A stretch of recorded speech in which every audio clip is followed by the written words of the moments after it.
hundreds of different species of termites, but you know, in Sydney we generally have a problem with probably 3 to 4 different species, and most commonly it's Termites, ASSASSIN. There's even species that don't attack houses, and this is where a lot of people get confused. They find themselves a mud mound in the garden bed, for example.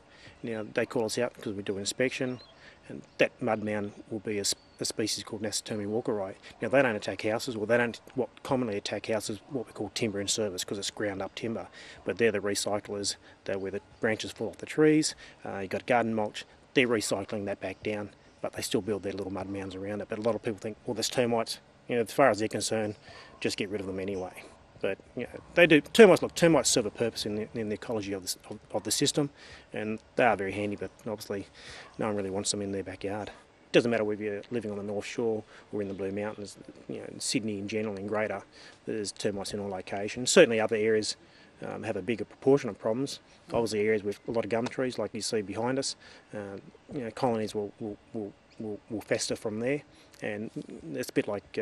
Well, in Sydney Central Railway Station, but in Melbourne, Flinders or Spencer Street or something like that, that's the main hub, and from there on they outsource. And you know, obviously in their way is our house or our timber fences, and once they find that and they've got a good source of moisture, whether it be from a leaking downpipe, a hot water system, air conditioning unit, even a drainage system that's structured around the outside of the building, downpipes that sometimes aren't even connected, even leaking pools. You know, if they've got above ground pool and the pool's leaking, that moisture always finds a way to the house. So where the termites go, they'll follow the moisture, and then they hit our brickwork, and from there they take stock of it and go from there. You know, again, it gets back to the certain areas. You know, like certainly the hills in Sydney, whether it be Castle Hill, West Penn Hills, Darryl, you know, Pymble, and even Kings Langley. You know, those areas that have a lot of mature gum trees, and 25, 30 years ago and 35 years ago, a lot of the landscaping was done with railway sleepers. And a good old railway sleeper looks good, easy to install for the home handyman, but 10 years down the track, the termites find them, and unfortunately, this you know, it basically becomes a railway line themselves, and it leads termites directly to the house, because once they butt that timber retaining wall up against your existing brick wall, the termites are just scavenging through the timber railway sleeper. Oh, we hit a bit of masonry. What's through here?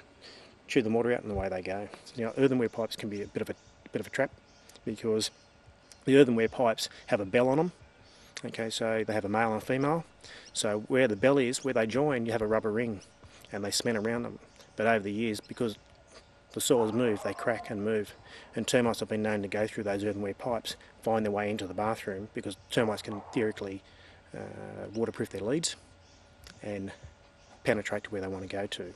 Now, we were doing some digging on the outside of the building, because we did a 100% loop there. We did in the subfloor area, plus we did the exterior perimeter, and as we're digging we come across one of these earthenware pipes, and I had Warwick from one of the reps from DuPont, and I said, watch this, and we dug it open and the termites fell out, and he thought we'd set him up. I said, no mate, we didn't set you up. I said, it's just little things we know, because you can dig with the soil, and if it's very fluffy and moves around like sand, but if it becomes wet and sticky, generally you'll find termites there, because they're trying to keep the moisture there, and that's what happened. He just assumed we set him up. I said, no, we find this all the time. So we always get the question from the clients, you know, is it toxic?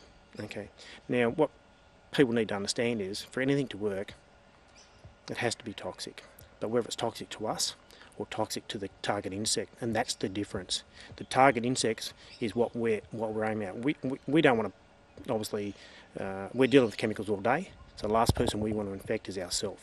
So you take the appropriate measures, because we're applying it, but certainly the toxicity levels on the product are at the strength they need to be to affect the termite, and that's about as far as it goes. So you know, certainly the biggest seller on a water-based product where there is no solvents, there's no smell. And especially with people on bearers and joists, you know, when you're using the old solvent-based chemicals, the smell would come up through the floorboards.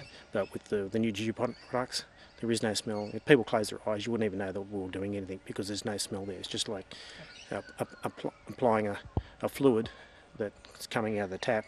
It might have a different colour to it, but there's no smell.